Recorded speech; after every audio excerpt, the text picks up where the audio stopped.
حضرت علی رضی اللہ نے فرمایا، کوشش کرو کہ تم دنیا میں رہو، دنیا تم میں نہ رہے، کیونکہ کشتی جب پانی میں رہتی ہے خوب تیرتی ہے، لیکن جب پانی کشتی میں آ جاتا ہے تو وہ ڈوب جاتی ہے۔ ایک عورت حضرت علی کی خدمت میں حاضر ہوئی اور عرض کرنے لگی، یا علی، میں نے زندگی میں بہت دھوکے کھائے ہیں۔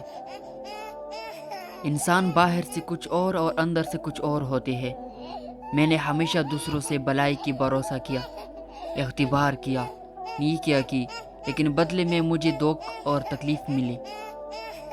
حضرت علی رضی اللہ نے فرمایا، اے عورت، یاد رکھو، جس کے ساتھ نیکی کرو اس کی شر سے بچو، اور انسان کے ساتھ کی جانے والی نیکی کا بدلہ انسان سے نہیں بلکہ انسان کے خالق اللہ پاک سے طلب کرو۔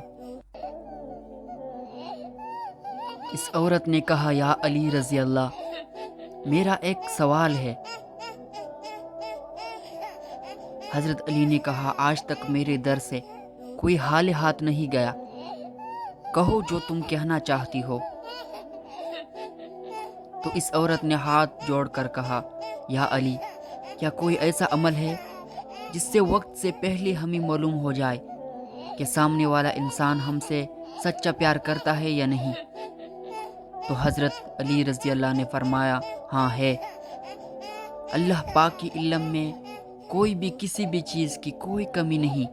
اگر تم یہ دیکھنا چاہتی ہو کہ سامنے والا انسان تم سے کتنا سچا پیار کرتا ہے تو تم 3 مرتبہ یا ودودو یا حکیمو یا کریمو یا رحمان دل میں پڑھو، اور جس سے تم پیار کرو اس کے چہرے میں دیکھو۔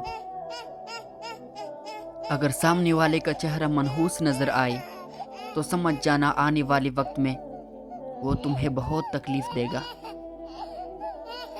لیکن اگر سامنے والی بندے کا چہرہ مطمئن اور عام انسان جیسا رہے تو سمجھ جانا یہ انسان تم سے پیار تو نہیں کرتا مگر تمہیں دھوکہ بھی نہیں دے گا۔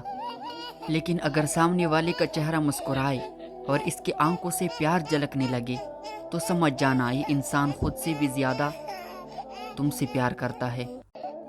حضرت علی رضی اللہ نے فرمایا، انسان کو اللہ تعالیٰ کی محبت تب نظر آتی ہے جب اسے دنیا کی محبت تکا دیتی ہے۔